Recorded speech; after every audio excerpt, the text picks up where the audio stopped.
کی تقریب کے سیکنڈ لاسٹ مقرر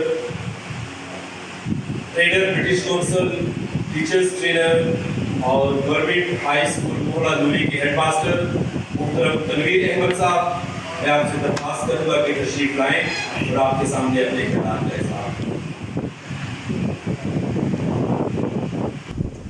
بسم اللہ الرحمن الرحیم۔ جناب صادر سید فقاز انجم صاحب، راجہ محمد عاشق صاحب، راجہ محمد عمیر صاحب، راجہ محمد جواد صاحب، تمام اساتذہ کرام، صحافی برادرانز اور دیگر مہمانان گرامی،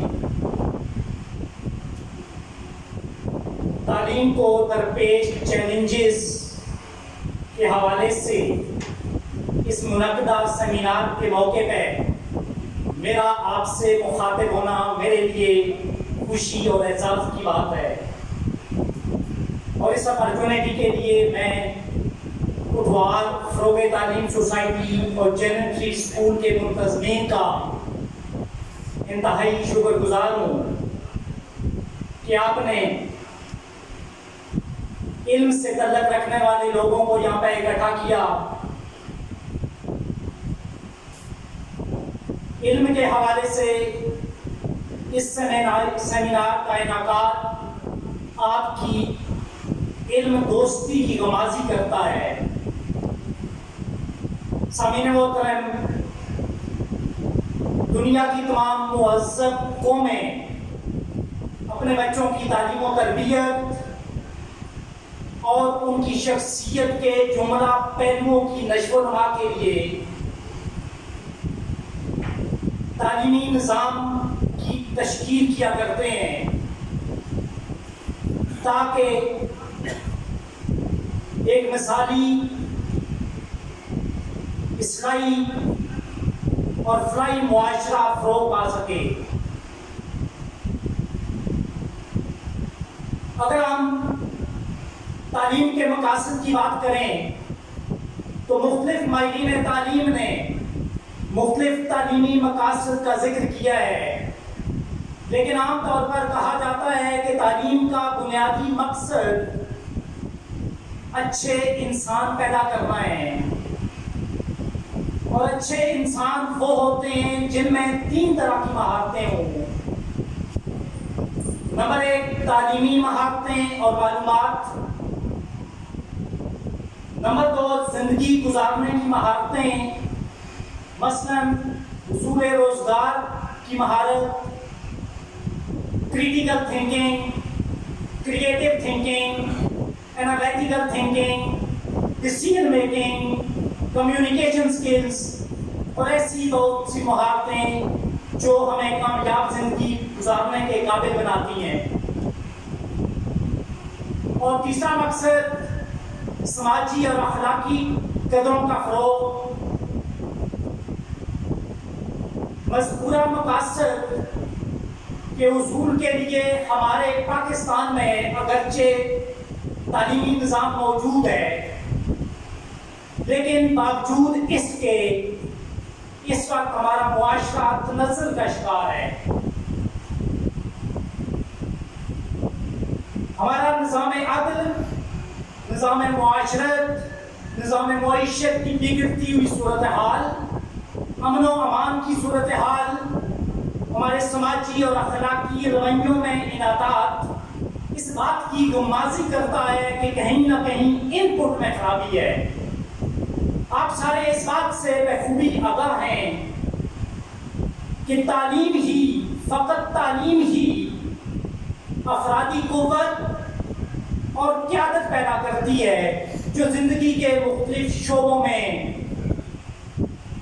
مادی وسائل کو بروئے کار لاتے ہوئے ملکی اور قومی ترقی کا باعث بنتے ہیں۔ اگر آپ انسانی وسائل کی ڈیولپمنٹ نہیں کریں گے یا پورا ڈیولپمنٹ کریں گے تو پھر ترقی کا خواب شرمندہ تعبیر نہیں ہو سکتا۔ اس وقت نظام تعلیم بہت سی خرابیوں کا شکار ہے. اور جیسا کہ پہلے میں نے کہا کہ معاشرتی خرابیاں اس بات کی عکاسی کرتی ہیں کہ ان پٹ میں خرابی ہے. گاربیج ان گاربیج آؤٹ. جیسا آپ لوگ پیار کریں گے، جیسی ہیومن ڈیولپمنٹ کریں گے، ویسا ہی وہ مختلف شعبہ زندگی میں جا کے ڈیلیور کریں گے. تو اب یہ مسائل کیا ہیں؟ پہلے میں نے 3 تعلیم کے مقاصد کی بات کی تھی. اگر میں پہلے مقصد کو لوں تعلیمی مہارتیں، تو میرا خیال ہے کہ لولی لنگڑی تعلیمی مہارتیں ہم مہیا کر رہے ہیں تعلیمی اداروں میں. ہمارا میٹرک کر جانے والا بچہ لکھنے اور پڑھنے کے قابل نہیں ہے، کمپریہنشن اس میں نہیں ہے. جہاں تک دوسرے آبجیکٹو کا تعلق تھا زندگی گزارنے کی مہارتیں، تو میرا خیال ہے ہم نے یک سالم کو نظر انداز کر دیا ہے. کیا آج ہماری نئی نسل میں ڈیسیژن پاور ہے؟ کیا وہ اپنی بات کو مؤثر طور پر کمیونیکیٹ کر سکتے ہیں؟ کیا وہ کریٹیکل تھنکنگ کے حامل ہیں؟ کیا وہ تنقیدی سوچ رکھتے ہیں؟ نہیں، وہ مختلف پرسپیکٹیو میں سوچنے کے قابل نہیں ہے. ایک بے چال ہے.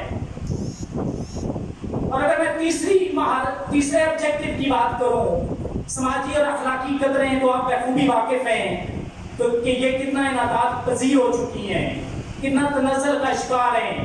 ہماری اخلاقی اور سماجی رویے کیسے ہیں. خرابی تعلیمی سسٹم میں ہے. اور یہ کون سے چیلنجز ہیں جن کا ہمیں سامنا ہے؟ ہماری ڈائریکشن ٹھیک نہیں ہے، ہماری ایجوکیشن ڈائریکشن لیس ہے. اگر میں تھوڑا سا ڈیٹیل سے بات کروں چیلنجز کے حوالے سے، اگرچہ یہ بہت بڑی فہرست ہے، تو میں پہلے بجٹ کی بات کروں گا. کسی بھی سسٹم کو مؤثر طور پر چلانے کے لیے مالی وسائل کی ضرورت ہوتی ہے. پرائیویٹ سیکٹر ہو یا پبلک سیکٹر ہو، ہر دو کو مالی وسائل کی کمی اور قلت کا سامنا ہے. ہمارے ریجن میں جو تعلیمی بجٹ ہے وہ پاکستان سے بہت زیادہ ہے. انٹرنیشنل بینچ مارک کے مطابق کم از کم جی ڈی پی کا 4% تعلیمی بجٹ ہونا چاہیے. بہت سے ماہرین 6% ریکمینڈ کرتے ہیں، لیکن ہمارے یہاں اگر پچھلی دہائی کا ہم ایوریج نکالیں وہ 2.8 سے نہیں بڑھتا ہے. جبکہ اس کے مقابلے میں افغانستان، سری لنکا، بنگلہ دیش، انڈیا، ملائیشیا، ان کے جی ڈی پی کا تعلیمی بجٹ جی ڈی پی کا ہم سے بہت زیادہ ہے، جو تقریباً 4% ہے. اور یہ انتہائی افسوس کی بات ہے.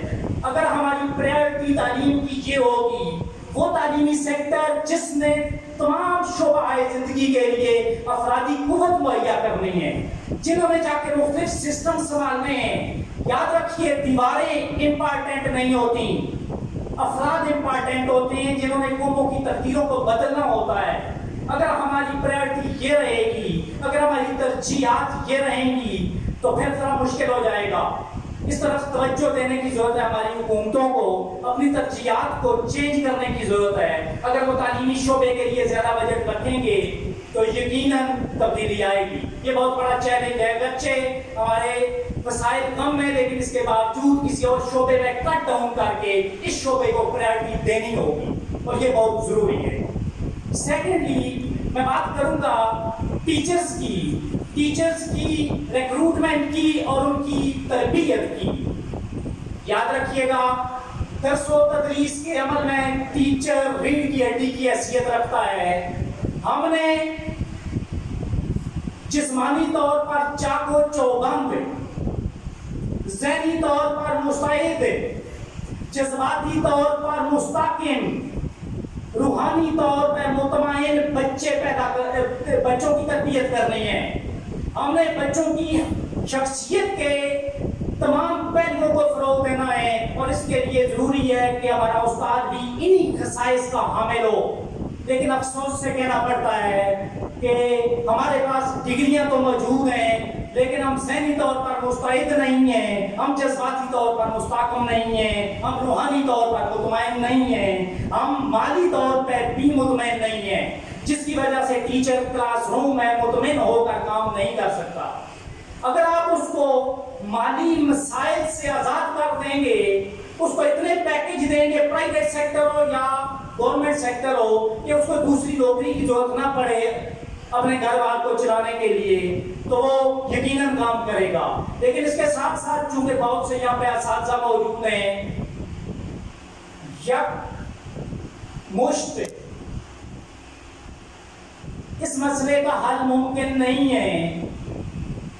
ہم نے مشنری جذبے کے تحت کام کرنا ہے۔ ہمارے انبیاء نے تنخواہ لے کر تبلیغ نہیں کی، ہمارے اولیاء اکرام نے تنخواہیں لے کے تبلیغ نہیں کی، تو ہم نے مشنری جذبے کے تحت کام کرنا ہے۔ جو مل رہا ہے اٹس اوکے، ہم نے اس لیے کام نہیں چھوڑنا کہ ہمیں تنخواہ کم ملتی ہے، تو یقیناً چینج آئے گی۔ تیسری میں بات کروں گا ہمارے تعلیمی سلیبس کی، تعلیمی نظام، ہمارے کریکلم کی۔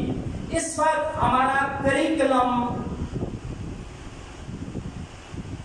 میمورائزیشن بیسڈ کریکلم ہے، جس میں کانٹینٹ پڑھایا جاتا ہے، کانسیپٹ نہیں پڑھائے جاتے۔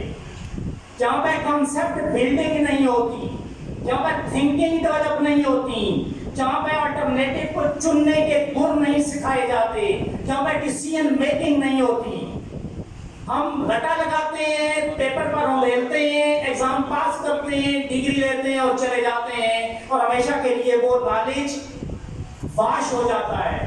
یاد رکھیے گا جس دور میں ہم جی رہے ہیں، اس دور میں معلومات اور انفارمیشن ایک کلک پر ہے۔ میں یہ نہیں کہتا کہ معلومات مت دو، ضرور دیں، لیکن معلومات سے زیادہ ترجیح آپ بچے کی شخصیت کو ڈیولپ کرنے پر لگائیں، اس کی تھنکنگ کو ابھاریں، اس کی کریٹیکل تھنکنگ کو ابھاریں، اس کی ڈیسیژن میکنگ اور کمیونیکیشن سکل کو فروغ دیں۔ تو دیکھیے گا آئندہ ہماری نسل کیسے معاشرے میں تبدیلی لائے گی۔